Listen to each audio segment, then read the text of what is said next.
Bien, como vemos, hemos avanzado bastante en el libro. Ahora vamos a hacer, porfa, los que tienen el audio encendido, Fran Carlos Pantoja, porfis. Bien. Vamos a hacer una breve recapitulación eh, de lo que estaba sucediendo hasta este momento, ¿no? Vamos a hablar desde el ingreso de Daniel Salamanca al poder. Eh, Daniel Salamanca llega al poder después de que Siles es derrocado por un infortunio con un joven muerto en una revuelta, ¿no? Él quería recuperar el poder, quería alcanzar la reelección, pero no la pudo alcanzar debido a que Abdón Saavedra se manifestó a su renuncia por recuperar sus derechos, ¿no? Y en esto se lo consideró como arbitrario porque el Senado, digamos, como no le dio importancia a esta situación, y la población se alzó en, en armas, ¿no? Empezó a haber una respuesta por parte de la población, lo que llevó a que sí le saliera huyendo del país y encontrando a uno de los nuestros muertos, ¿no? Después de que hubo la conmoción de no haber gobierno en el país, hubo un personaje eh, que fue Blanco Galindo, ¿no? Blanco Galindo fue quien a través de una junta se encargó de liderar después de esta conmoción.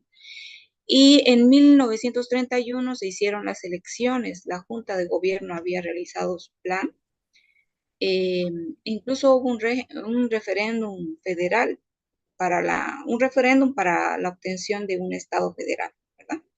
Y ganó, pero a la entrada de Daniel Salamanca eh, esto fue omitido por él, ¿no? Bien. Entonces, ¿quién era Daniel Salamanca? Es un personaje muy importante en este periodo de la historia. Era un cochabambino que se lo recuerda por haber tenido problemas de salud, ser una persona bastante débil y enfermiza, pero tenía un espíritu muy, muy grande y mucho conocimiento en su interior, ¿no? Él era una persona estudiosa, un graduado de Derecho en la Universidad Simón y Patiño, con conocimiento y prestigio ante la población, al punto tal que en 1931 el 90% de los votos estaba a favor de él. Y de hecho, cuando se unieron las propuestas de los partidos liberales y republicanos para proponer candidatos, ellos proponían vicepresidencias, pero estaban de acuerdo con que Daniel Salamanca fuese el presidente. Entonces, digamos que Daniel Salamanca ingresó al poder con mucha aceptación popular. Sin embargo, el libro titula su periodo de gobierno como esperanza, arrogancia e infortunio. Y tiene sentido desde el punto de vista que ese apoyo inicial empezó a tener una serie de dificultades por la falta de mayoría en el Congreso, empezó a acumular enemigos en un periodo relativamente corto, ¿no? Porque su mandato fue cortísimo. Y los movimientos de diversos sectores sociales estaban en contra de su ideología anticomunista. Entonces, ahí se vio el carácter de Daniel Salamanca, que estaba fuertemente influenciado por la represión hacia los grupos obreros y marginales, ¿no? Él gobernaba con mano dura. Dice que dentro de sus logros podría considerarse la ley de seguridad interna, ¿sí? Otra cosa que ha marcado la historia dentro de su gobierno eh, es que detuvo la deuda externa en el sentido de que dejó de pagar la deuda externa y aumentó el presupuesto militar. Recordemos que estábamos en una etapa de guerra, ¿no? Y con el fin de fortalecer las bases militares, pues que se fue aumentando el presupuesto de la economía en ese sector. Eh, A pesar de que nosotros estábamos en una crisis económica y evidentemente no teníamos los recursos para hacer frente a una guerra,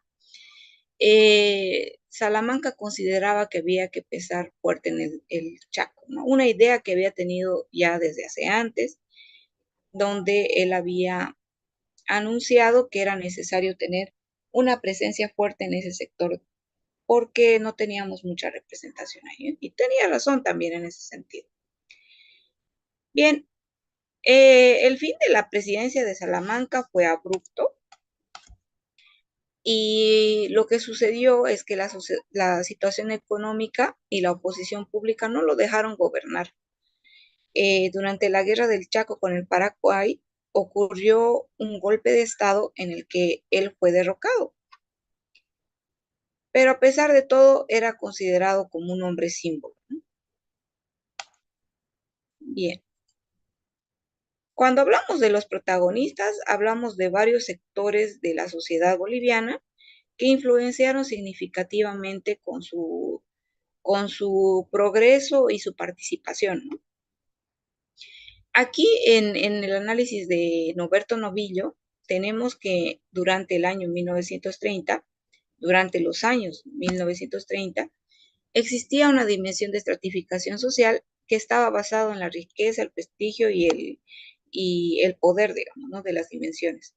Las desigualdades estaban enmarcadas por los factores de raza y color de piel sobre todo, ¿no? Y esa estructura era aceptada por la sociedad, estas diferencias clasistas, ¿no?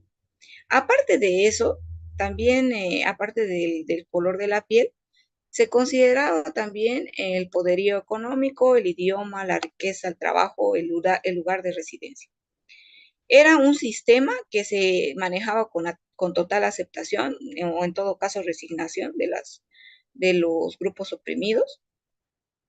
Y algo que marcó el progreso de esta etapa de nuestra historia fue el mestizaje, ¿no? El mestizaje proporcionó reflexiones eh, para luego redefinir el orden social. Bien. En cuanto al dominio social, era obvio, lo hemos estado diciendo durante, bueno, lo he estado diciendo durante toda la clase y lo dice el libro.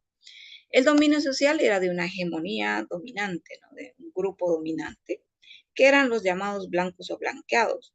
Esta parte de blanqueados se los dice así porque muchos mestizos ascendieron al poder a través de recursos económicos, ¿no?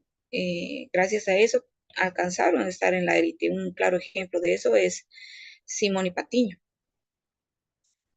Entonces, el ascenso de los mestizos, eh,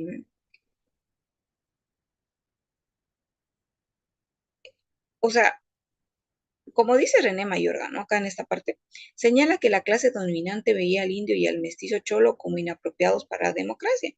Y a pesar de esta situación, hubieron mestizos notables, ¿no?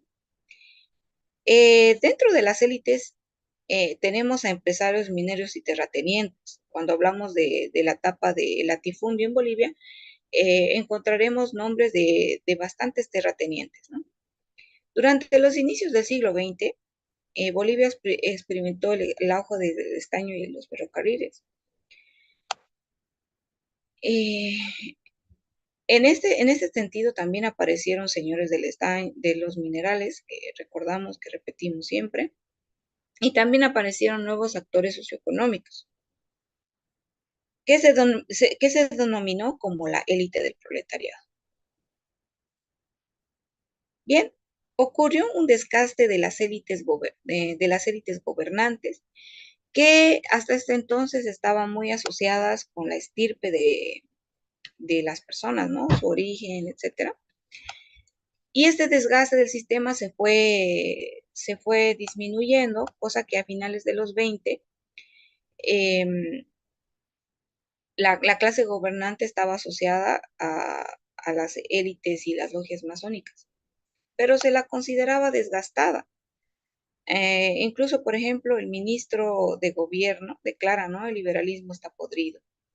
En este sentido, estos grupos de poder empezaron a mirar otros sectores, como ser el mestizo y el indígena, ¿no? Que empezaron a mirar a esa parte de la población para diversificar el voto, ¿no?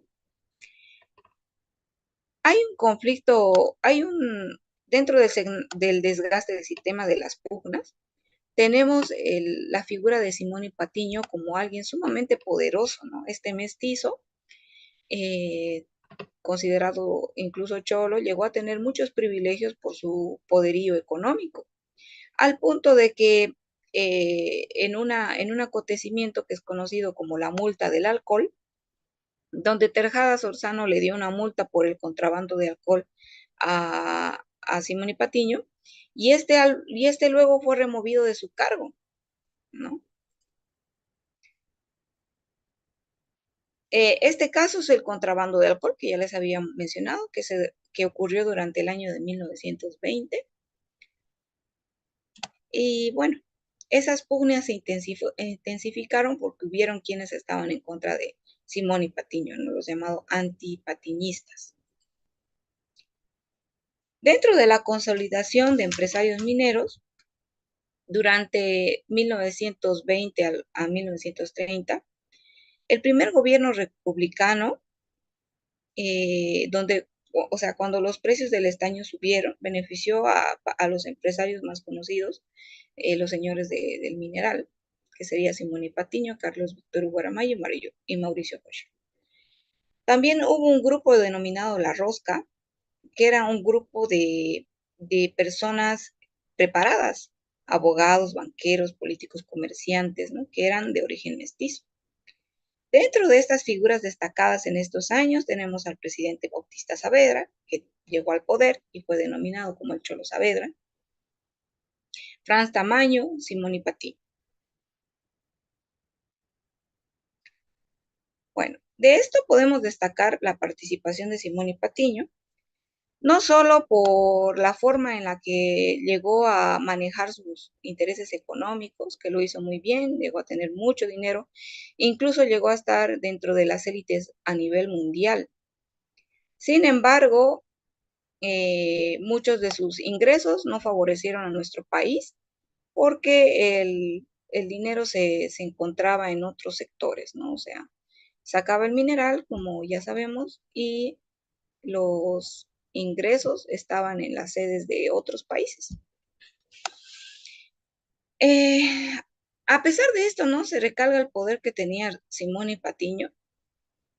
Hay este incidente con Bautista Saavedra, donde su suspicacia lo llevó a intentar tentar a Patiño con la presidencia. Sin embargo, él tenía muy en claro de que él no necesitaba la silla presidencial para manejar el país a su antojo. Y lo había hecho, ¿no? Bien, en esta parte del latifundismo en Bolivia, recordemos que la modernización del campo, como era un proyecto que se tenía en ejecución en aquel tiempo, tenía la intención de hacer una transformación capitalista en el área rural. Y para este objetivo se destruyó el sistema comunal, que era de origen cultural y hasta ancestral de los grupos originarios. Entonces, en este año se cedió o se vendió una cantidad eh, muy fuerte de terrenos para aquellos que podían tener poder adquisitivo y además estaban en una posición de poder, como fue las logias, ¿no? Los grupos dominantes, en fin. Cuando se trataba de hacer esto que en este contexto se denominó como capitalismo agrario,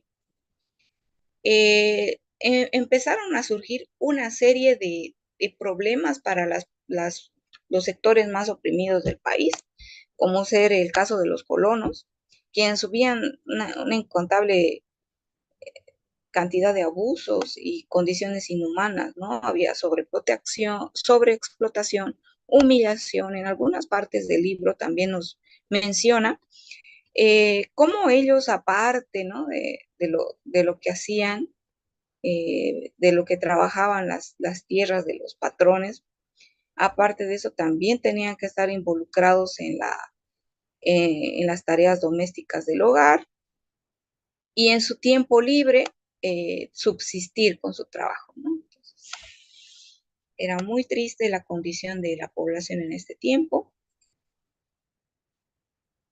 Aquí se recalca que los terratenientes se aseguraban de tener una mano de obra dócil. Prácticamente era como feudalismo nomás, si se dan cuenta. Eh, y de esta manera los terratenientes tuvieron un papel importante porque ellos mantenían al sistema, ¿no? con, con, con los alimentos, etcétera, para los centros mineros, porque el país estaba enfocado hasta este entonces en las regiones mineras para fortalecerlas, etcétera, ¿no? En este periodo también se traen a familias agricultoras del exterior, como ser España, etcétera, ¿no? Alemania, en fin, que lo que se trataba de lograr que era con los conocimientos que tenían estas personas se fortaleciera el agro y los conocimientos en cuanto a la tierra. Eh, bien, seguimos. Bien, en el caso de los valles se puede destacar algunas casas en particular, como la Casa Solís, la Casa de Taracoto, también eh, tenemos aquí los productos que se hacían en estas regiones, ¿no? En el caso de la casa en la casa de la Casa Solís, era la producción de vinos, ¿verdad? Y en el caso de Taracoto era la producción de cultivos, papa, quinoa, cebada, en fin. Aquí hay un extracto de la entrevista que se le hizo a Marta Nadrí, quien refería que en La Paz era muy común hablar de ovejas, incluso en la ciudad. O sea, lo que hacía referencia que la sociedad paseña era gamonal, puesto que vivían de la tierra y ese era el interés del momento, ¿no? También hay otros lugares que se destacan, como ser las haciendas de Pairumani, que eran propiedad de Patiño, no solo Pairumani, sino Rincón, ¿no? Que era de Salamanca, Colpapampa, que también era de Salamanca. Un amigo de Salamanca, Demetrio Canelas, tenía el poder la Angostura, y todos estos lugares eran haciendas muy fructíferas. También menciona que en la llamada La Florida se dio también esta estrategia de traer a familias campesinas de otros lugares, como ser en este caso que se trajeron 100 familias campesinas para que pudieran invertir sus conocimientos en nuestro territorio. Otros lugares que están señalados en el libro Recordar es de la Casa La Glorieta, que era de la familia Urios de Argandoña, en un principado en, nuestro, nuestra Chuquisaca. También hablan de la hacienda la estancia Elsner, de los hermanos Elsner, que es un lugar que está en el departamento de Beni, ¿no? Donde aquí hay un antecedente para la producción de ganado, que hasta ahora es un referente Beni en la producción de ganado. En el caso del papel de la mujer en este periodo de la historia y en su posición de mujer esposa de terrateniente, ¿no? Porque en realidad no había un lugar para la mujer, salvo la condición de viuda, ¿no? Pero la mujer era en realidad la que se encargaba del manejo de las haciendas en el campo. Eh, la administración de las haciendas era por parte de ella, ¿no?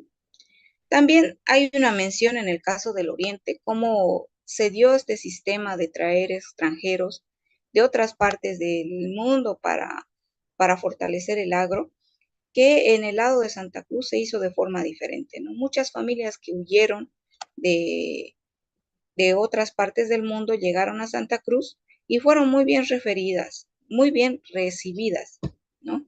Fueron acogidas por la incipiente sociedad cruceña, quien les dio un lugar. Ese es el caso de la familia Hulgis, que hasta ahora es un importante referente en la economía cruceña.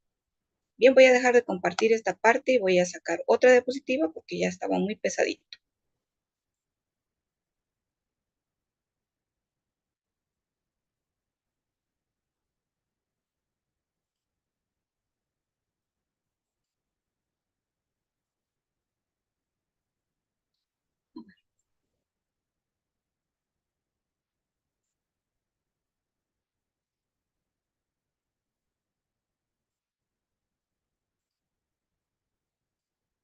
Ya, aquí tenemos la continuación de, no sé por qué sale eso, ya, muy bien. Aquí tenemos la continuación de lo que habíamos estado hablando hasta entonces.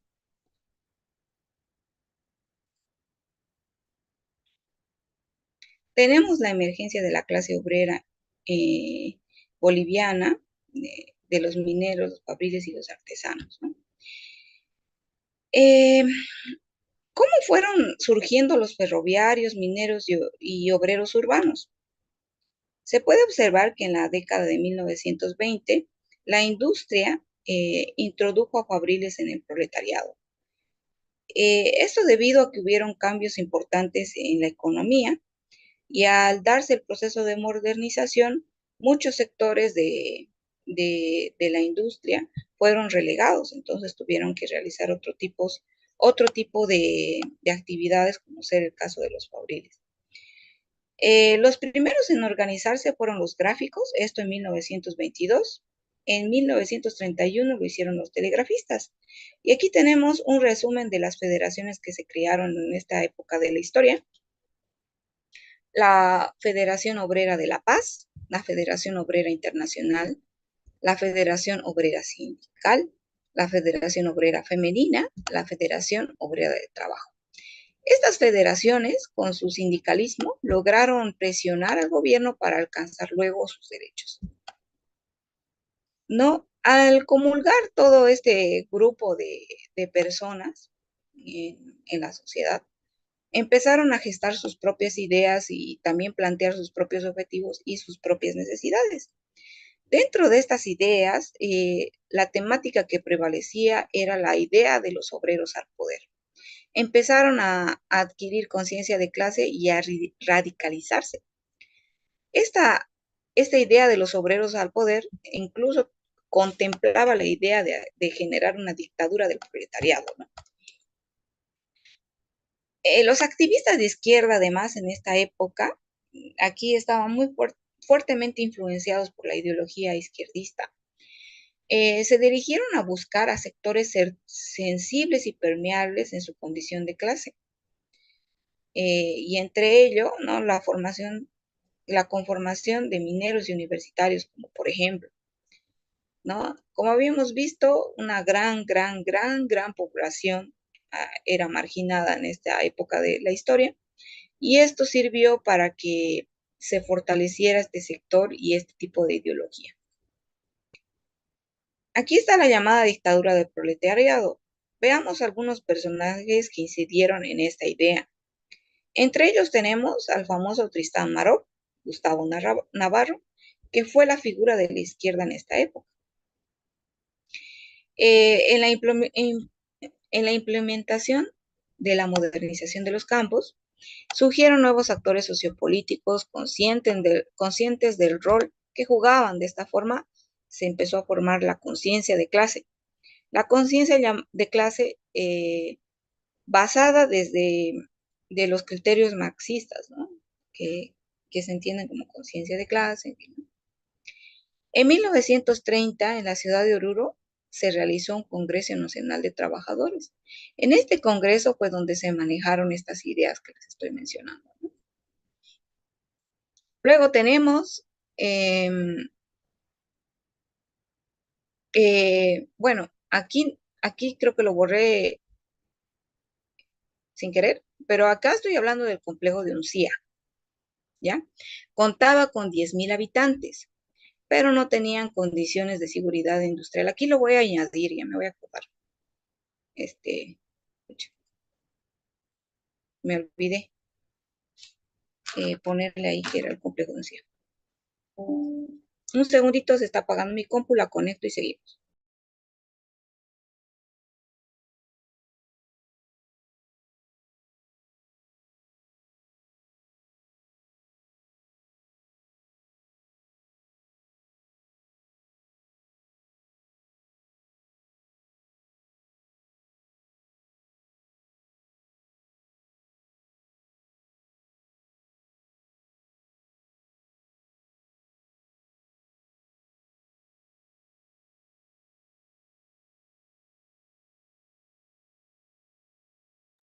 Bien, Un referente de las problemáticas que ocurrieron después fue este problema que ocurrió en Uncía porque era bastante grande, tenía 100,000 habitantes, pero no tenía condiciones de seguridad industrial, por tanto, eso es lo que reclamaban, ¿no?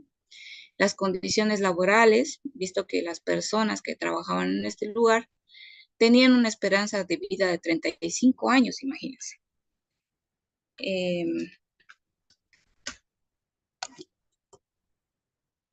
En aquel entonces el centro de la actividad minera era el estaño, ¿no?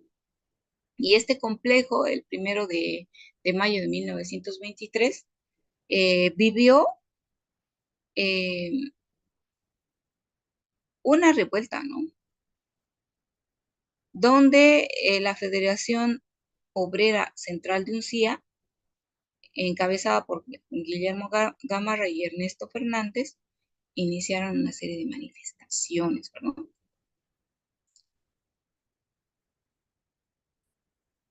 Ya esta organización, FOCU, exigió la destitución de Emilio Díaz, que era chileno, que era gerente de la empresa, por los abusos y las limitaciones impuestas que recibía la organización sindical.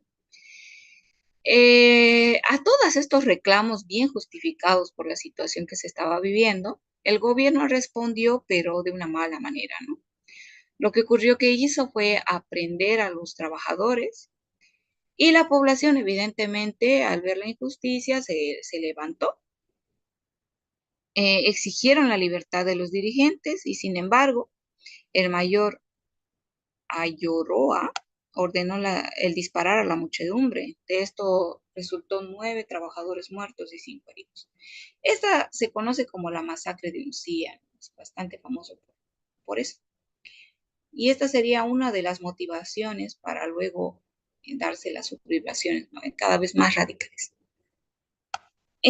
Aquí tenemos una pregunta importante. Dice, ¿cuáles eran las características de los trabajadores de las minas para estampar su importancia de manera tan profunda en la historia del siglo XX en Bolivia? Sí, definitivamente ellos fueron actores y hasta la fecha tienen gran influencia, pero mucho más en esta época de tiempo, ¿no? A pesar de que la percepción social en la época en cuanto en cuanto al hombre minero era de verlo como una persona luchadora, resistente, en fin, ¿no? Tenía un trasfondo todo esto, ¿no? Porque los mineros tenían sus propias creencias y tenían sus tradiciones. Estas tradiciones que practicaban tenían una identidad. Esa identidad colectiva estaba relacionada con la indígena y también estaba asociada a la mestiza. Había una conciencia de ser solidarios entre sí, eh, y todo esto, según el historiador Gustavo Rodríguez, influenció para que se hicieran más radicales sus protestas, ¿no? Porque no solamente eran las condiciones laborales, sino era la falta de respeto a sus tradiciones, hacia sus creencias, pues no los dejaban disfrutar de esa libertad, ¿no? De poder ejercer su cultura. Otra importante característica fue la adaptación que tuvieron a las condiciones, pues la forma de adaptarse a las implementaciones de la modernidad pueden verse reflejadas en la conformación de las organizaciones, en la sindicalización que ellos empezaron a desarrollar. Eh, en esta década, la Federación Obrera Local FOL, el Sindicato Femenino de Oficios y varios desarrollaron actividades de agitación y movilización, todo con el objeto de mejorar los derechos urbanos, ¿no? De los obreros, de los derechos laborales de los obreros urbanos, perdón, al revés. En todo esto, el papel de la mujer en el proceso de modernización, sobre todo relacionado a la industria minera, había disminuido considerablemente. Recordemos que la mina es necesita de ciertas características, fuerza, resistencia, en fin, ¿no? Entonces, había reducido mucho la contratación de mujeres, lo que las había orillado a dedicarse a otro tipo de servicios, ¿no? Generalmente actividades informales. En este momento, la mujer minera se la considera más, se la asocia más a su rol de esposa y madre de los mineros y cómo sirvió de apoyo para los mismos. Hay dos huelgas interesantes en estos periodos. Tenemos la huelga de 1922, que aquí vemos cómo la población comulgó, ¿no? Y se reunió para fortalecer este sector que reclamaba una injusticia, que reclamaba la posibilidad de poder circular en las noches, que eran los taxistas, para poder trabajar. A esto se sumaron muchas otras organizaciones quienes dieron el apoyo, lo que hizo que se reconociera la Federación de Ferroviarios de Oruro, ¿no? O sea, esta huelga fue importante. Otra huelga importante fue en 1930, conocida como la Huelga General, que fue uno de los antecedentes a la salida y la caída del presidente Hernando Siles. ¿Cómo fue que fueron apareciendo los fabriles? Como habíamos mencionado unas diapositivas atrás, o bueno, siempre hablo en segunda persona, perdón, como había mencionado, eh, los artesanos, quienes al sufrir este proceso de modernización se vieron obligados a pasar a convertirse en obreros y trabajadores fabriles, porque la demanda de sus productos artesanales había disminuido. Eh, en Bolivia esa transición de la producción industrial logró que durante los años previos a la depresión de 1929 se establecieron importantes fábricas que generaron desempleo y cierres de talleres artesanales. Entonces, de esta forma es que aparece el proletariado fabril, ¿no? Que se da después de este cierre de talleres y desempleo. Bueno, algunos sectores se salvaron de ser absorbidos, por ejemplo, el sector de la confección de polleras, todo lo que eran los productos asociados a esta población mantuvieron, ¿no? No fueron absorbidos. Eh, Dice aquí, los bajos salarios, las largas jornadas laborales, la disciplina extrema, la falta de leyes o sindicatos que protejan el respeto a las tradiciones y cultura y la falta de acceso a la educación, salud, vivienda indigna, etcétera. Estas fueron la constante en la vida de los obreros bolivianos durante esta época.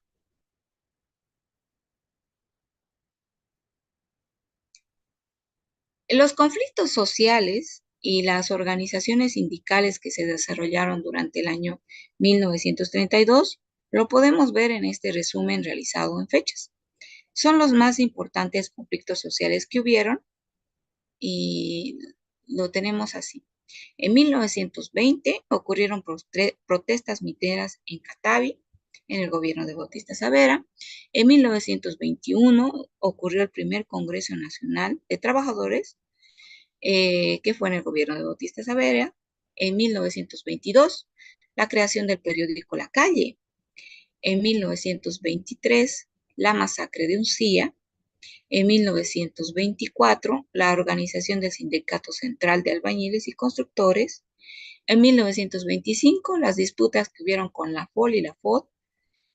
Y bueno, todo esto ocurrió durante el gobierno de Saavedra, ¿no? En el año 1926 se dio la legislación de la jornada laboral de 8 horas aquí en el gobierno de Siles. En 1927 se dio el levantamiento indígena de Tupac II, y en 1928 la huelga general, 1927 la Convención Nacional de Mujeres, 1930 el Congreso Nacional de Trabajadores, 1931 la huelga de telegrafistas y el 32 la suspensión de actividades de la Federación Obrera de Tabrajo, ¿no? Todo esto, salvo en 1931 y 1932, ocurrió en el gobierno de Siles y en 1931 y 32 en el gobierno de Salamanca. Bien, la aparición de la clase media en acción, ¿no? O sea, si bien ¿qué se llama? En nuestro censo de 1900 reflejaba que habían solamente dos sectores en nuestra población, indígena y blancos, el papel de mestizaje tiene una relevancia muy importante, ¿no? Porque el crecimiento del mestizaje eh, pudo lograr que los sectores populares se fortalecieran, ¿no? Algunos de ellos podían ascender socialmente y otros se asociaban más con el sector indígena, ¿no? Ahora, ¿qué características debía tener un individuo para ser considerado de clase media? ¿Y cuáles eran los instrumentos de su ascenso social? Bueno, aquí tenemos los elementos para ser considerado de clase media. Primero era el mestizaje racial, ¿no? Eso permitía la posibilidad de tener un acceso a la clase media y alta, visto que la situación de los indígenas era considerada hasta una situación biológica, ¿no? Y por lo tanto eran dejados de lado por su raza, ¿no? La cultura social la cultura y el desenvolvimiento social eran elementos también para considerar un ascenso un ascenso social. ¿A qué se refería con esto? Pues la forma de hablar, la forma de vivir, el tipo de fiestas a las que se les relacionaba, el trabajo. Este tipo de situaciones lo alejaban o lo acercaban uno a alguno de estos dos grupos, ¿no? Ya sea a los indígenas, a los blancos. Y otro fundamental para el ascenso era el factor económico. Así teníamos mestizos muy favorecidos con el sector indígena y mestizos muy acercados hacia, eh, hacia el otro sector, ¿no? Bien, en el contexto de los conflictos internos que existieron entre la política, eh,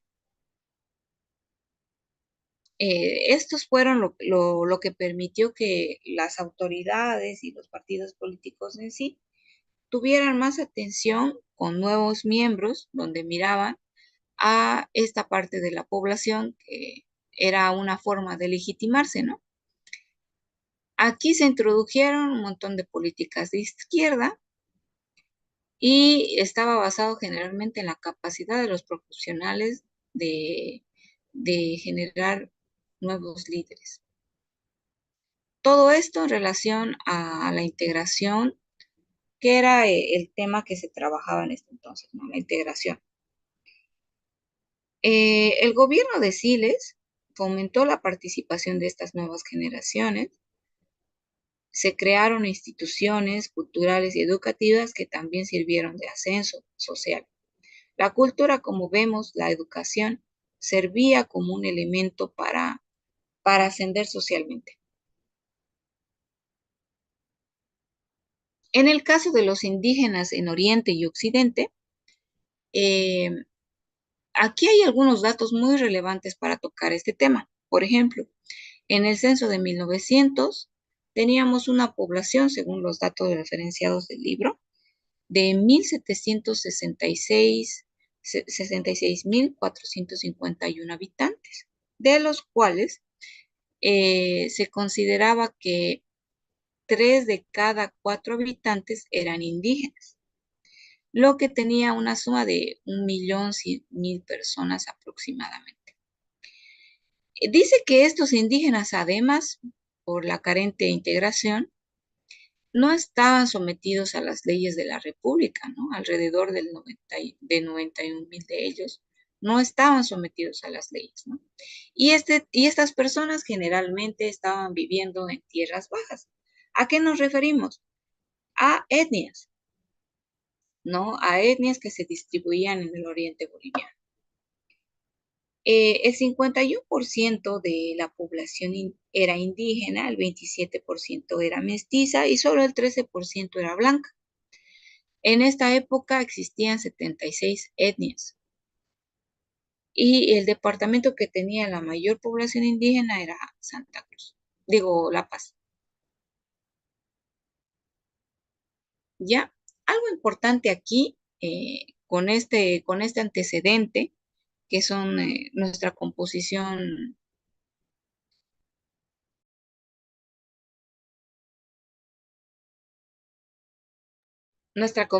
social, podemos hacer un análisis a la hacienda y al peonazo, que en sí era el tipo de mano de obra que se tenía en las haciendas. Los peones o sayaneros trabajaban en condiciones de subordinación al patrón, sin pago por las tareas realizadas durante 3 a 5 días por semana. La ganancia del peón era el derecho a trabajar en la parcela de la tierra del patrón, dice, ¿no? Para generar su propio sustento. Y además estaban obligados a trabajar por turnos en las tareas domésticas de forma gratuita.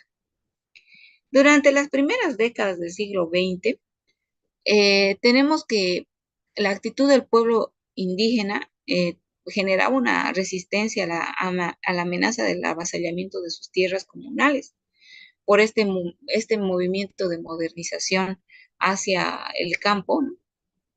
El avasallamiento era muy frecuente en las tierras comunales. También otra posición del pueblo indígena era la defensa de la libre expresión de su cultura, que era algo que se les negaba. Eh, Dentro de la política desarrollista eh, de la clase dominante, tenemos el avasallamiento de las tierras, la expansión del sistema de hacienda y latifundio y la maximización de las ganancias, eh, que se hacía a través de las tierras, ¿no? Las tierras no solo se utilizaban para la producción, sino también para el uso de préstamos, para utilizarlo como garantía ante los bancos.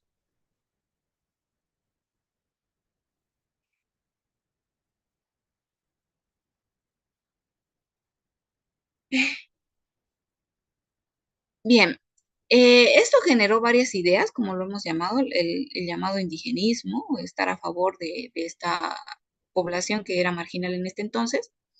Em, Se consideró que debía apoyarse a este grupo y esto coincide con el ascenso de los republicanos al poder.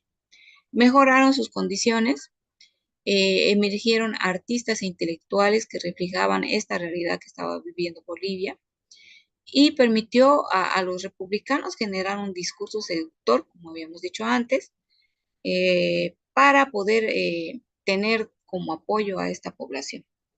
Sin embargo, algunos todavía intelectuales conservadores tenían sus dudas en cuanto, o bueno, mejor dicho, sus opiniones en cuanto el indigenismo, ¿no? Ejemplo de ello es Alcides Argueda y Sisabido Pinilla, que concebían al indio como racial intelectualmente inferior, ¿no?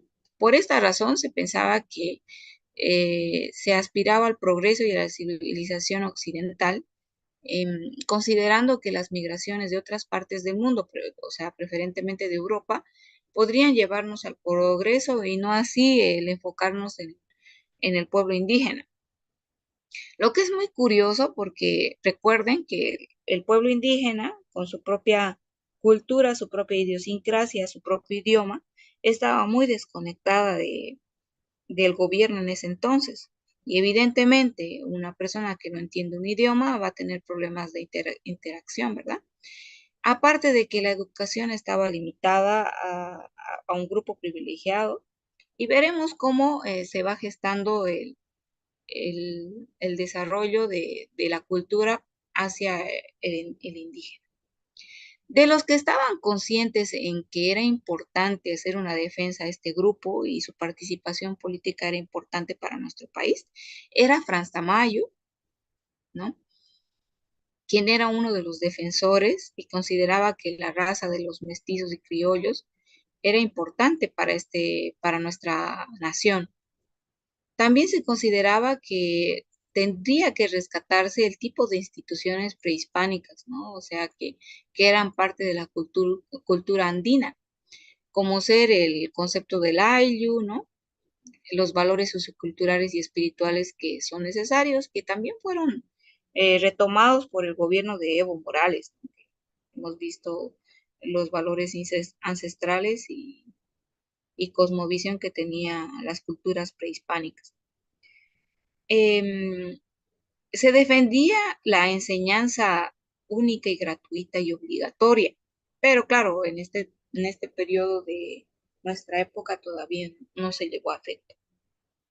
Se veía entonces una carente educación del pueblo indígena, porque lamentablemente el conocimiento que tenían era poco, ¿no? Y el acceso a la educación era nulo, entonces eh, no conocían sus derechos, no podían defenderse de la influencia de otras personas que tampoco tenían reparos en hacer cumplir las leyes, las que existían a favor de ellos, las pocas que existían. Entonces, este maltrato fue causal, fue la causa, el origen, la base, el basamento de la creciente rebeldía y el rencor que mantuvo este pueblo hacia la, las, los sectores privilegiados, la raza blanca, ¿sí, no?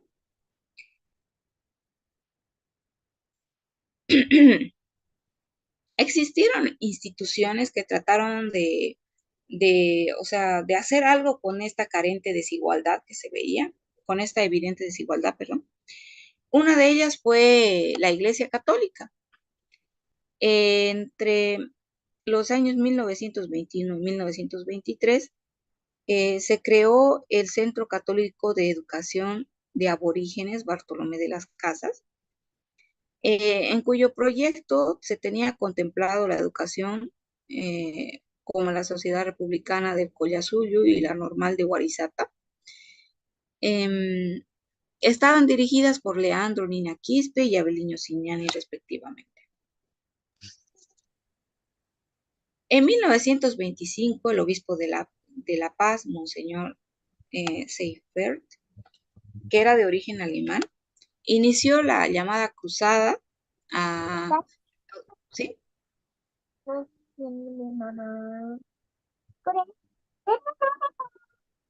¿Tu mamá qué? Ya.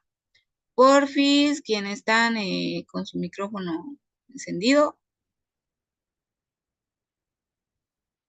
ya, no hay, ¿no? Si existiera alguien con el micrófono encendido, me avisa.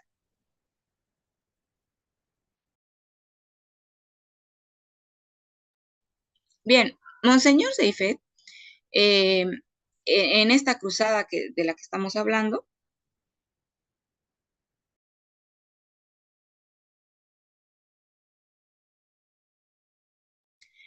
buscaba fondos, recaudaba fondos para construir escuelas y hospitales en el área rural, donde los indígenas recibían instrucción sobre salud y higiene, ¿no? O a realizar algún oficio.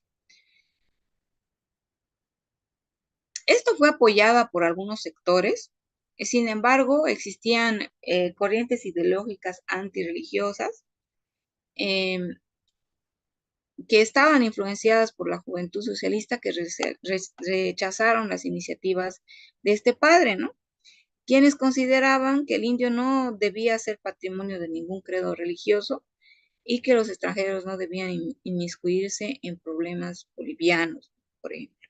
Fue rechazada esta iniciativa. Más tarde, eh, en el contexto de la sublevación de Jesús de Machaca, ¿no? Hay que ponerlo también en contexto lo que había ocurrido, existieron ciertas condiciones para que se dé esta sublevación. Eh, En esta acumulación abusiva de las tierras por parte de hacendados, afectó a los indios de esta región. Eh, los indígenas sufrían opresión local y estatal y realizaban servicios gratuitos y enfrentaban abusos de autoridades y vecinos, ¿no? Aquí hay unos líderes de la movilización, como Faustino Llanque, que fue el principal cacique, y su hijo Marcelino Llanque, que estos dos lideraron la revuelta. ¿En qué consistió esta sublevación? Pues eran 4.000 indígenas que se movilizaron armados con rifles y palos, ¿no?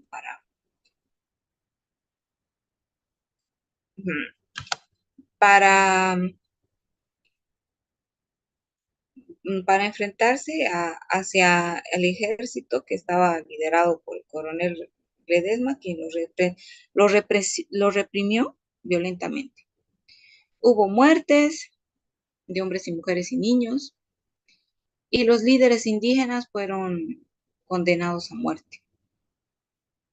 Una consecuencia de eso fue que los aulios quedaron vacíos debido a la represalia ejemplar, ¿no? O sea, esta forma de organizarse ya por la represión había quedado así. Bien, otra importante rebelión durante este periodo es la rebelión de Chayanta. En el caso de la rebelión de Chayanta, eh, también estaba relacionado con los problemas de la tierra, de los hacendados, ¿no? La expansión de sus territorios, el avasallamiento de las tierras comunales, pero el estallido llegó a surgir en 1927, el 15 de junio, en Ocuni, que está al norte de Potosí. Entonces los indígenas invadieron la hacienda, que era de un patrón que era abusivo, y además hay un antecedente de violación a un joven adolescente, ¿no? A una joven adolescente. Entre el 25 y el 30 de julio, miles de indígenas se desplegaron por la cordillera de Chayanta, y algunas provincias de La Paz y Oruro y Potosí Chuquisaca, armados a realizar esta manifestación contra este abusivo y explotador personaje. Y lo que hizo el gobierno en respuesta fue convocar tropas militares para reprimir la revuelta. La revuelta duró más de 2 meses. El ejército contaba con algunos indígenas y contrarios a la rebelión, capturando 150 implicados. Ellos fueron trasladados a la ciudad de Sucre. Las consecuencias de esta movilización fue un gran número de víctimas en este periodo, ¿no? 2 meses casi en conflicto. Naturalmente hubieron una cantidad de víctimas. Bien, en cuanto a la salud y educación, aquí ya estábamos hablando de actores, ¿no? Todos estos actores que hemos mencionado, cómo fueron surgiendo, cuáles fueron sus roles y cómo modificaron la historia desde su lugar. Bien, la parte de salud es muy interesante, porque los temas que eran importantes en esta época, en este periodo de tiempo, que eran muy relevantes para la sociedad, era el tema de la salud, la educación y la inclusión de grupos y sectores marginados. Ahora lo que vamos a hacer es tocar el papel de la salud. La salud experimentó importantes desarrollos antes de la guerra del Chaco. Em, pero este desarrollo apenas llegó a la área rural, ¿no? Adquirió mayor importancia al comenzar la confrontación bélica con el Paraguay. Como muchas otras cosas durante esta época, eh, gracias a la guerra de Paraguay vimos todas las falencias que teníamos en cuanto a salud, eh, lo que nos mostró una urgente necesidad de crecer en este ámbito, ¿no? En el ámbito tecnológico, en los conocimientos, en el lado de la salud. Durante la guerra del Chaco se, se, se, se, se vivió una situación caótica donde tenemos doctores, enfermeras, camilleros, que estaban desbordados por todo el trabajo que tenían que hacer. Debían recurrir a su ingenio para atender las numerosas víctimas de balas enemigas, las enfermedades que afectaban a los combatientes, ¿no? Que pues claro, no tenían los suficientes eh, elementos para poder socorrer esta situación. En este contexto, la importancia de la presencia y el conocimiento profesional en la salud era fundamental para salvar a las vidas y también el acceso a instrumentos y medicamentos, ¿no? Bien, lo que se observa en este periodo es que ante la atención de víctimas y la búsqueda de causas para los males que atravesaban, eh, se requería tiempo y justamente no tenían tiempo, ¿no? Vemos que en este periodo de la historia se necesitaban soluciones rápidas en este contexto. Entonces, como se necesitaban soluciones rápidas, se tomaron decisiones radicales que luego tendrían consecuencias importantes para las poblaciones que fueron abordadas por los galenos en esta época. ¿Cuáles eran ese tipo de decisiones radicales? Era pues como la amputación de una pierna, ¿no? Eh, Todas estas experiencias traumáticas que vivieron las personas atendidas en este periodo, en los campos de guerra, tenían que sufrir este tipo situaciones. Incluso también se vio la discriminación que existió a ciertos grupos, como era el sector indígena, quienes eran incluso eh, derivados no, dados de alta antes de tiempo, ¿no? Porque era mucha la demanda de personas mutiladas, enfermas, etcétera. A pesar de los avances de la medicina, no se pudo evitar el sufrimiento de los heridos y enfermos que causó este periodo de la guerra y que además tenía que ver con la irresponsabilidad de la inclusión en la guerra, ¿no? Por parte de los problemas en conocimiento.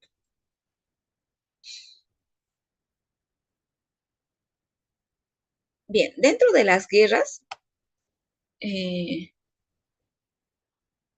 las grandes figuras que emergieron durante el siglo XIX y tuvieron notable influencia en las generaciones venideras del siglo XX, estaban los profesionales que podemos citar ahorita como Valentín Avesia, Daniel Bracamonte, Adolfo Mier, Jaime Mendoza y Aniceto Solares. Su trabajo dejó en el campo de la salud, ¿no?, un germen para realizar modernaciones en el campo de la salud. Otros profesionales que venían de universidades como de La Paz, Sucre y Potosí y Cochabamba, unieron esfuerzos con sus conocimientos y además con los aportes de extranjeros o de bolivianos que habían sido titulados en países como la Universidad de La Plata en Argentina, que al realizar este tipo de, de estudios tuvieron los conocimientos necesarios para generar resultados positivos en nuestra población. De ellos podemos resaltar el caso de Percy Boland, que estaba dedicado a la ginecología, y Guillermo Ponte Burela, que se dedicó en el área de la obstetricia, ¿no? Otra algo que destacar en esta época de la historia es la valentía de los médicos durante la Guerra del Chaco. Aquí tenemos los nombres de una serie de médicos que trabajaron en la Guerra del Chaco, ¿no? Abelardo Abelardo Benavente, trabajó en la campaña del sudoeste. Aurelio Mela contribuyó con la patología del Chaco. Florentino Mejía se preocupó por el predominio de la disentería, investigó y concluyó que era una enfermedad de origen bacteriano. Su conocimiento facilitó el efectivo tratamiento del problema de la disentería. Enrique Berrios era director de sanidad militar y él concurrió a la guerra en calidad de cirujano. Gracias a sus logros fue objeto de sucesivos ascensos. Aquí tenemos a estos médicos que contribuyeron durante la guerra. Es bueno resaltar todos los retos que estaban sufriendo los médicos en el campo de la guerra.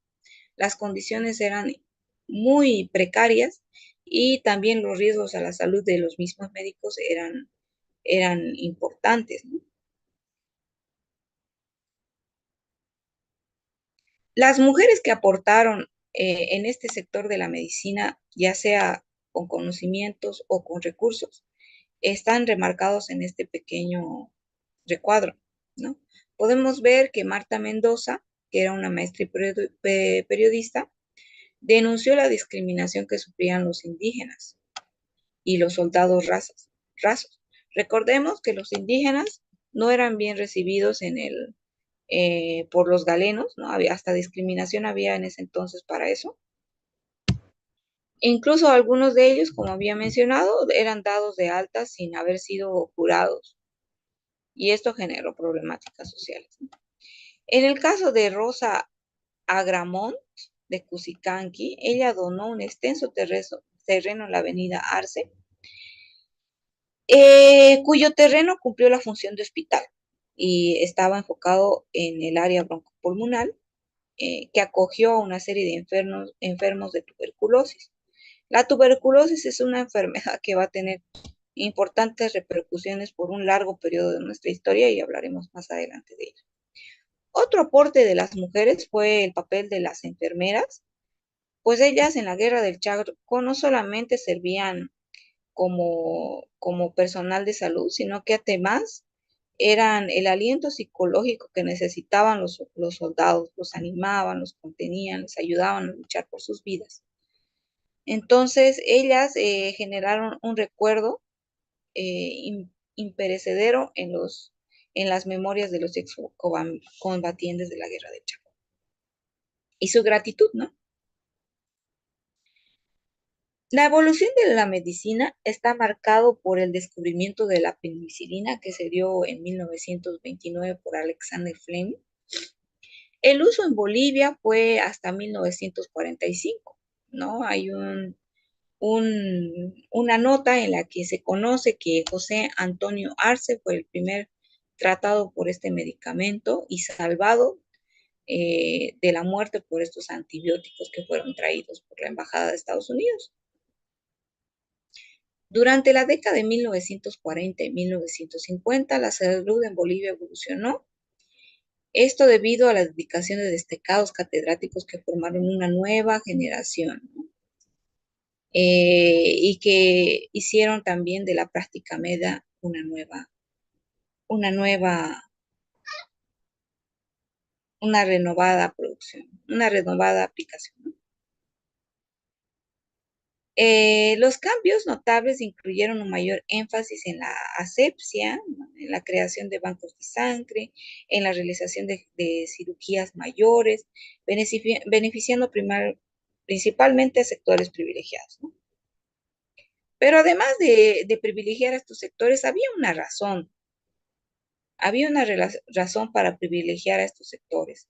Recordemos que también hay una cosmovisión indígena en cuanto al tratamiento de sus enfermedades. Y ellos poseen sus propios doctores, eh, sus propias ideas en cuanto a la salud. Y que influyó también en la aplicación de esto, ¿no?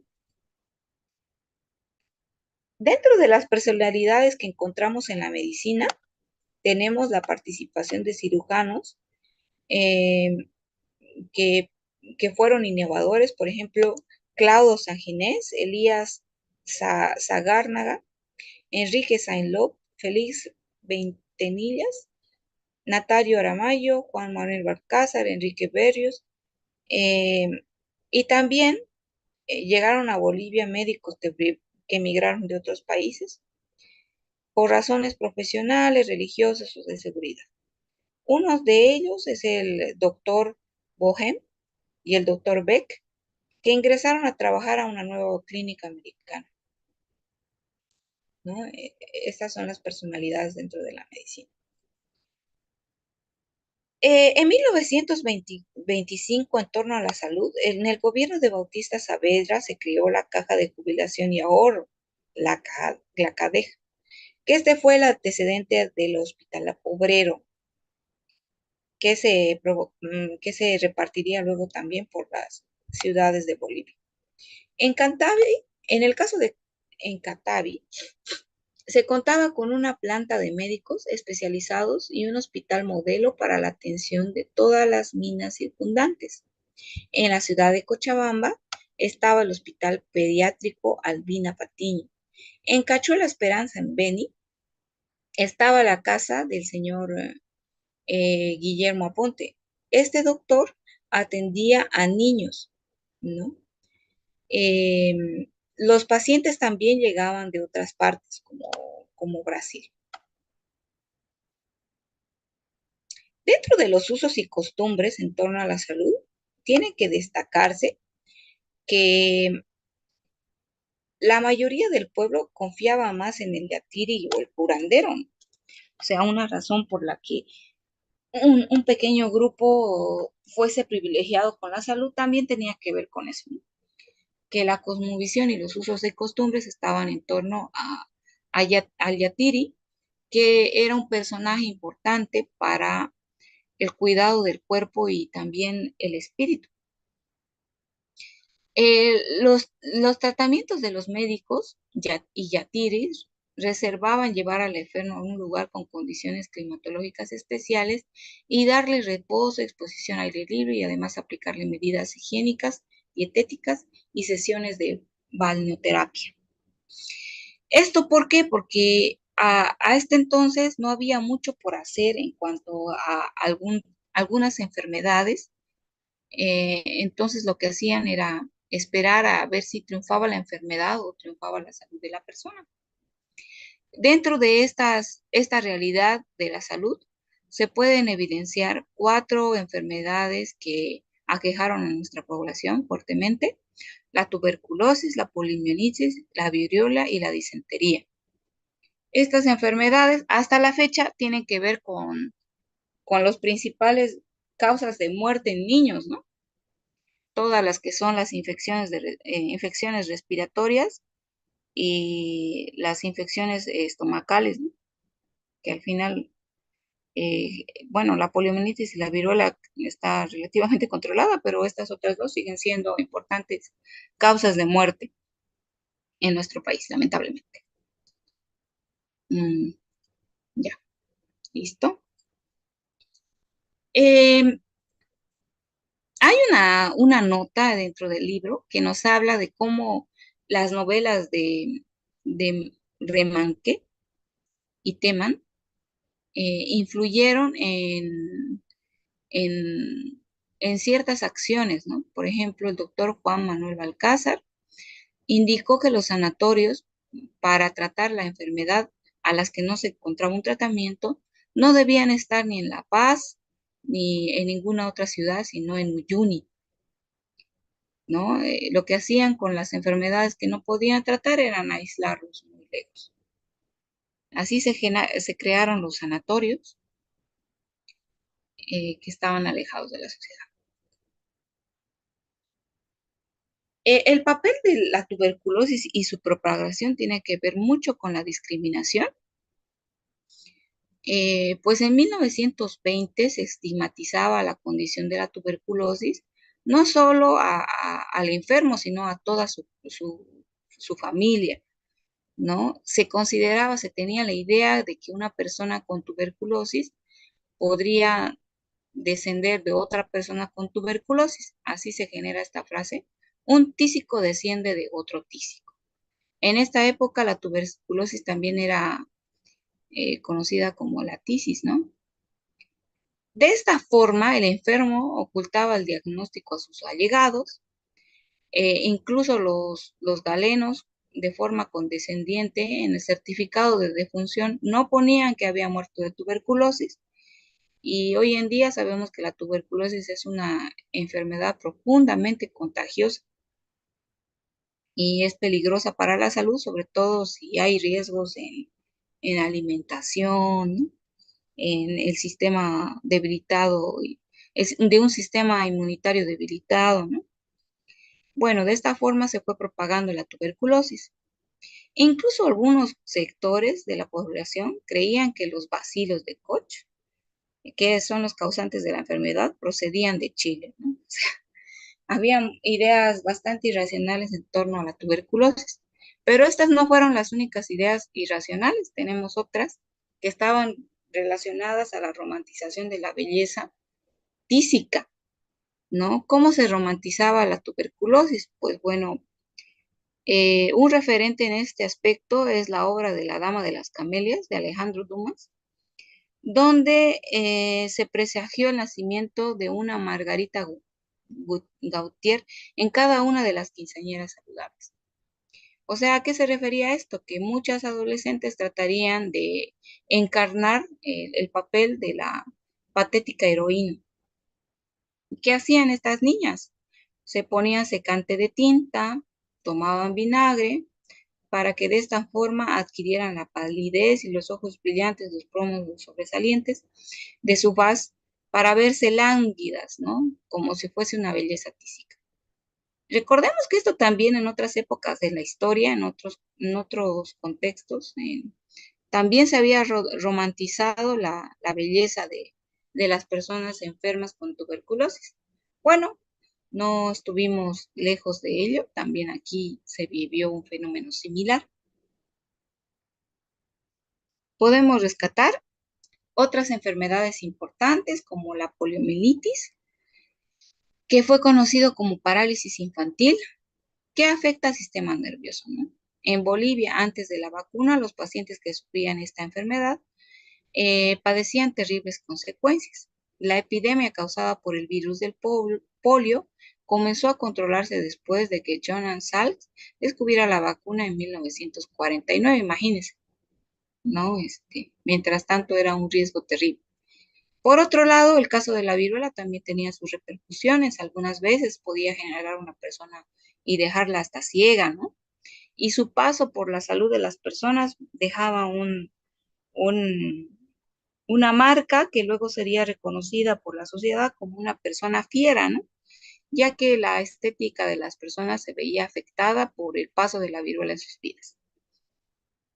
En el caso del contexto de la guerra con el Paraguay, los bolivianos padecían desnutrición, enfermedades venéreas, tifus. eh, en Tarija se presentó también poliomielitis y parálisis infantil, y en Cochabamba y Santa Cruz se detectaron índices alarmantes de muertes por fiebre amarilla y viruela. Incluso lepra presentábamos, ¿no? Bien. Bien, ya podemos entrar al sistema educativo y el magisterio en nuestro país. Aquí encontramos que en la época de 1920 el gobierno liberal invirtió mucho en la educación, con la finalidad de obtener réditos en la llamada modernización del país. Sin embargo, este descendió durante 1930 debido a la convergencia de la crisis mundial con conflictos políticos y bélicos, tanto internos como externos. Esto afectó al país, ¿no? Ya que en 1920 hubo una gran eh, o sea, mucha gente acudió a las escuelas, se formaron liceos, en fin, ¿no? De este periodo de la historia, y esto decayó en 1930. También en 1930 se generó el Consejo Nacional de la Educación, donde habían tres inspectores generales elegidos por méritos, que que dirigieron el Consejo en el seno del Congreso de la Nación durante una gestión de 5 años y bajo la autoridad del ministro de Educación. Esto se desenvolvió con relativa solidez, ¿no? Con relativa se cumplió. Bien, en el caso de Warizata, eh, aquí podemos ver ya la perspectiva de la educación indígena, que fue impulsada por emprendimientos propios y privados. Un ejemplo de ello es Warizata.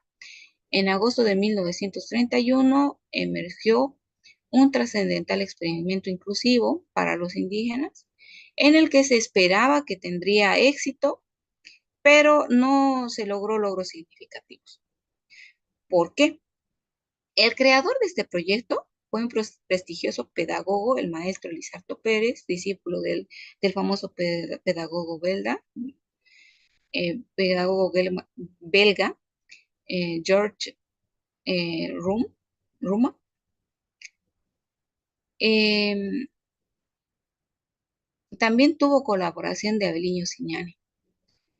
Esta revolución en la educación, con las ideas que tenía, pues consideraban que el indio no debía ser tratado como un objeto, sino como un sujeto, y que debía respetarse además su cosmovisión, ¿no? Sus intereses ancestrales, en fin, que debería incorporarse a la forma en la que recibían la educación.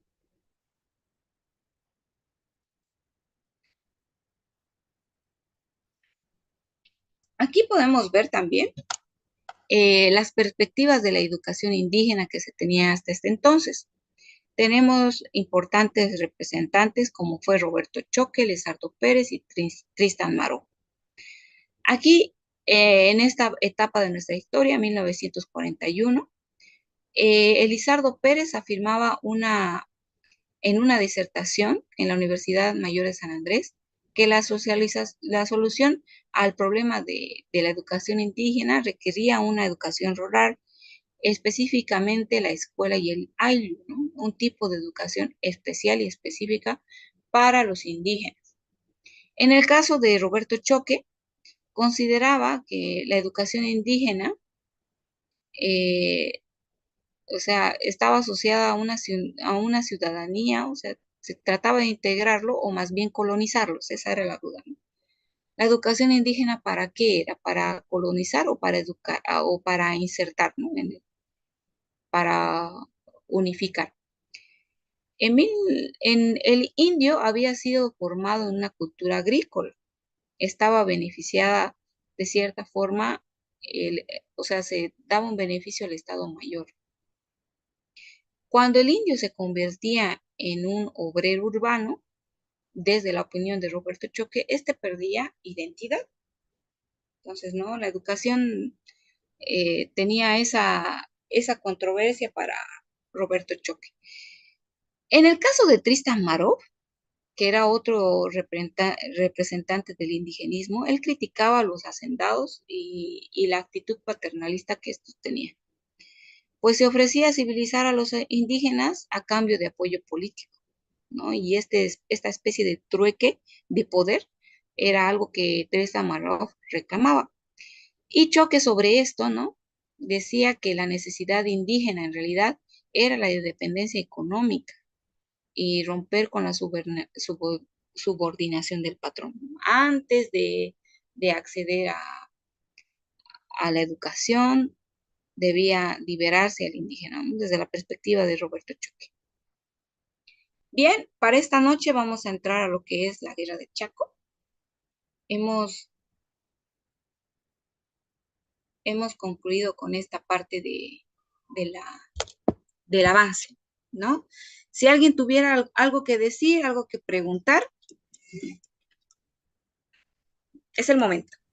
Licenciada, disculpe que le moleste. Este material también ya lo ha pasado, recién lo va a pasar para poder imprimirlo. Mm, Bueno, yo voy a pasar esto, o sea, como paso 2 veces al día, ¿no es verdad?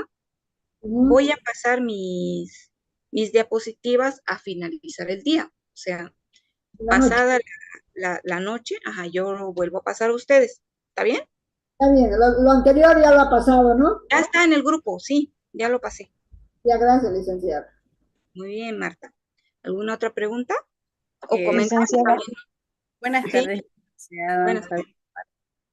Mi consulta es, la grabación de la clase no lo ha subido todavía a la plataforma de la academia, ¿verdad? Porque yo lo he buscado y no lo encuentro, o es que recién lo van a subir. Bueno, debo recalcar y aclarar que yo no soy anfitriona de esta sesión, sino que lo hace la academia. Ellos tienen la labor de subir la grabación a la plataforma y no está en mi poder. Así que sería nomás anotarlo en el grupo, ¿no? Ah, ya lo voy a... Muy bien, licenciada, eso Bien, quería yo saber. Gracias. bien. ¿Alguien más? Licenciada, una inquietud. Licenciada, La clase de la noche se va a llevar específicamente de la guerra del Chaco o va a haber las normas específicas que hay que pasar, porque anoche miramos otra cosa que no era sociales, sino que era las normativas, ¿no? Y eso quisiera saber si es que se va a llevar antes su clase, porque yo entré anoche y era todo normativa, era todo sobre la ley SAFCO y Del me FAS. quedé preocupada. Seguro que entró a mi clase porque no hablé de eso.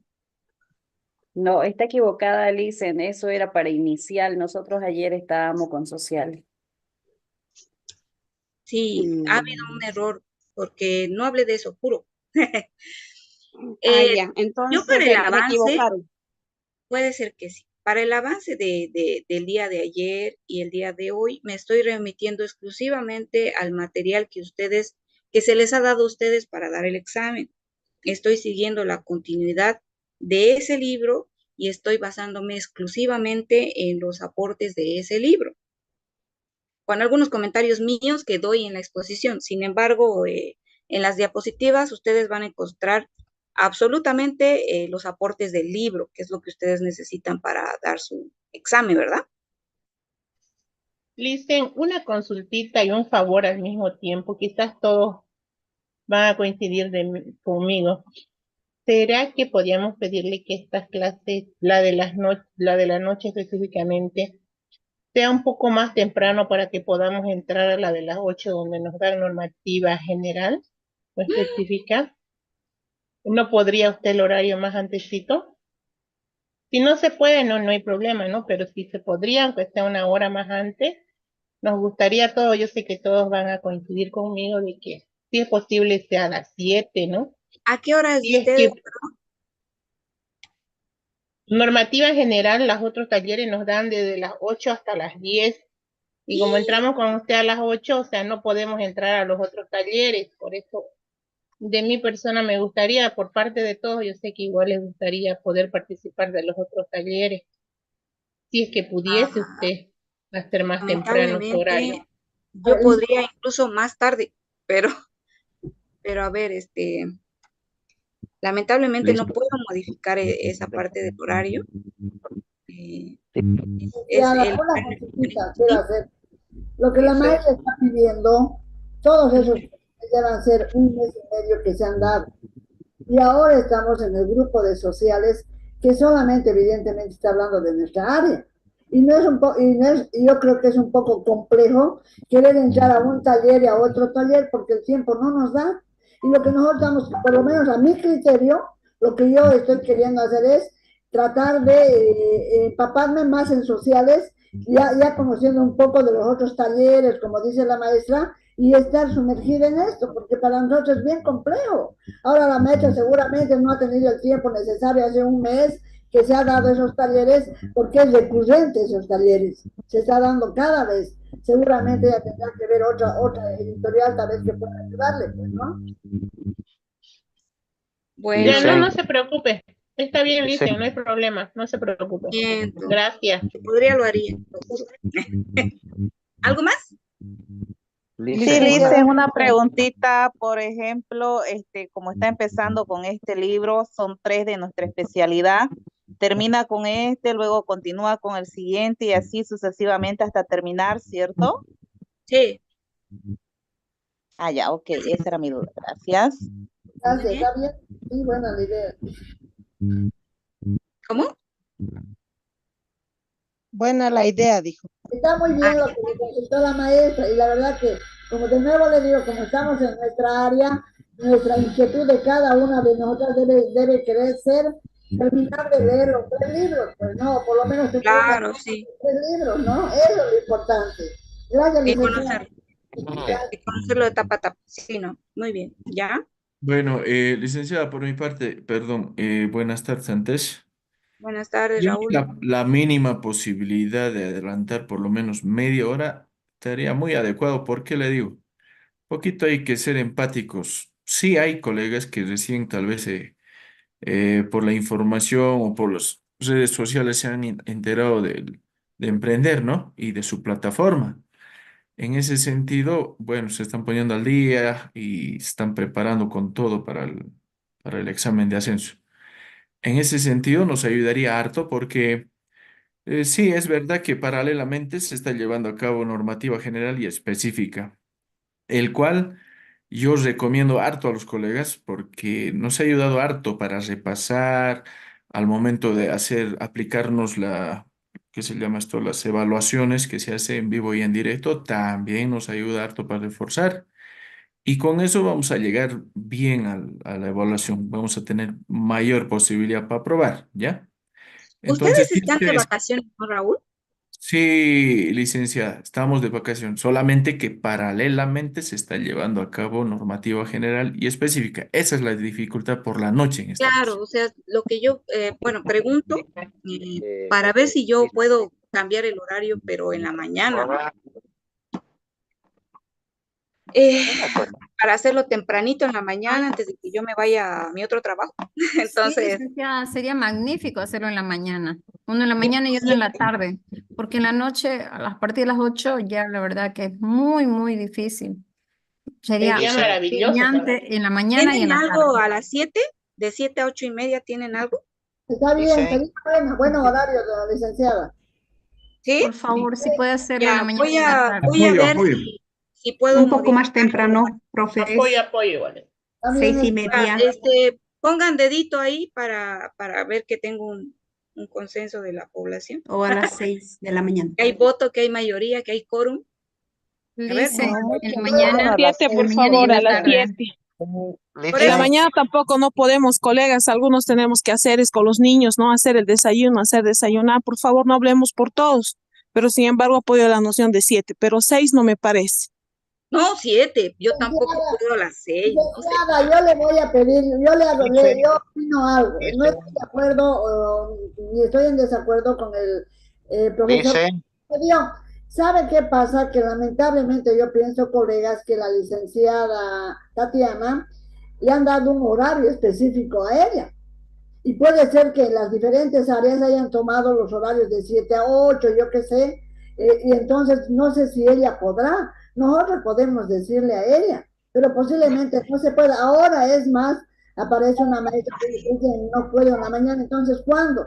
Yo creo que ya somos mayores y tenemos que adecuarnos y estar sujetos al horario que nos han dado, pues no queda otra. Solamente algunas grabaciones de esta manera. Con A el, ver, debi- con el a ver, debido a ver. respeto, si es que, por favor, licenciada, está usted en su tiempo y está en su voluntad poderlo hacer mañana y tarde para que en la noche los otros colegas puedan pasar sus otras clases. Sería algo muy bueno para todos, Bueno, mañana y a tarde ver, con un ustedes. ratito escúcheme, Charito, Lidia, en fin, ¿no ve? Yo estoy a favor de tratar de ayudarles a ustedes para que puedan acomodarse. A ver, también he dado exámenes, también sé todo eso, en fin, ¿no? Pero voy a consultarlo. Mi propuesta en mi disponibilidad de tiempo es de 7 a 8:30. Eso, a esa hora podría yo, ¿no? Antes de irme de mi trabajo. Pero lo voy a consultar porque por ahí, como dice Marta, ¿no? Hay una contraindicación, no se puede, entonces no vamos a poder pasarlo. Entonces lo voy a consultar y lo hablamos por el grupo, ¿ya? Ya, muy de acuerdo, licenciada, y gracias por su predisposición. Ahora, colegas, somos de ciencias sociales por si acaso, y sabemos muy bien que una mayoría simple gana, por si acaso, no es una mayoría general. Ahora estamos velando un poquito por los colegas, eso entiéndase. Y si Emprender acepta la proposición o la propuesta y su discusión de la licenciada, adelante. Y si no, mantenemos nomás el horario. Yo creo que de esa manera se está entendiendo, licenciada. Gracias. Ya, perfecto. Entonces, si el caso fuera que aceptan y están de acuerdo, no tendríamos nuestra reunión de la noche del día de hoy y lo pasaríamos para mañana en la mañana. ¿Está bien? No, licenciada, está Sí, está bien. Sociales miércoles, no tenemos taller, colegas. Miércoles sociales no tenemos talleres. Buenas tardes. Pero ¿saben qué, colegas? Recién hemos empezado con el segundo día de taller de especialidad. ¿Cómo es posible que el segundo día ya estemos diciendo, por favor, que acomodemos el horario? Ya, sinceramente, la anterior semana hemos estado, y va a disculpar, ya desde la anterior semana hemos tenido esos talleres, y nosotros ya hemos ingresado. Entonces nosotros queremos específicamente especialidad, que son esta semanita que está, ya, entonces, ni siquiera por eso le decía yo a la licenciada, las clases grabadas, porque nosotros nos ayudamos con la clase grabada. Yo ingresé a la plataforma y no hay clase grabada, por lo menos, ¿no? Aquel colega que no ha podido ingresar o tiene dificultad y quiere ingresar a otro taller, la clase grabada ya está, pues, en la plataforma, ¿no ves? Pero en este caso no hay, colegas, solamente hay diapositivas. Entonces, a mí personalmente yo sugeriría, ya que está la empresa dentro de que pase la clase grabada a la plataforma. Así ya hacen su reacomodo si quieren de horario, pero la clase grabada tenemos que tenerla, colegas. ¿Ya? Licenciada, disculpe que de nuevo vuelva a hablar yo. La verdad que da mucha pena, discúlpeme, ¿no? Yo, la verdad, desde el primer día que se habló de la profe, por empecé a analizar eso y dijimos, bueno, cada uno sabe la responsabilidad que tiene. Y yo le apoyo a la profesora que me ha antecedido, porque ya estamos encaminándonos en nuestra área. Lo demás, por otro lado, se puede buscar y estudiar, no precisamente en la editorial. Hay diferentes lugares que se están dando talleres, ya sea de manera virtual. Ahora, hay muchos también que han sido cómodos, discúlpenme, no a todos, que a último momento quieren acaparar y no se puede. Nosotros estamos con la profesora que habló anteriormente, quizás desde un principio queriendo apoyarnos, ver anteriormente las otras posibilidades, y ahora sí sociales, tenemos que meterle sociales. Dice, yo lo dejo en sus manos, va a disculpar la interrupción. Sí, a ver, no se expongen, ya, relájense un poco, respiren. Vamos a ver qué dice emprender, nada está dicho, ¿sí? En eso vamos a quedar, ¿de acuerdo? Voy a consultar si se puede bien, y si no, ni modo, siempre está la grabación, ¿ya? Un abrazo para todos, muchas gracias por haberme escuchado y éxito en su examen. Hasta luego. Gracias, Hasta luego, Lice, por la licenciada. educación y señalación.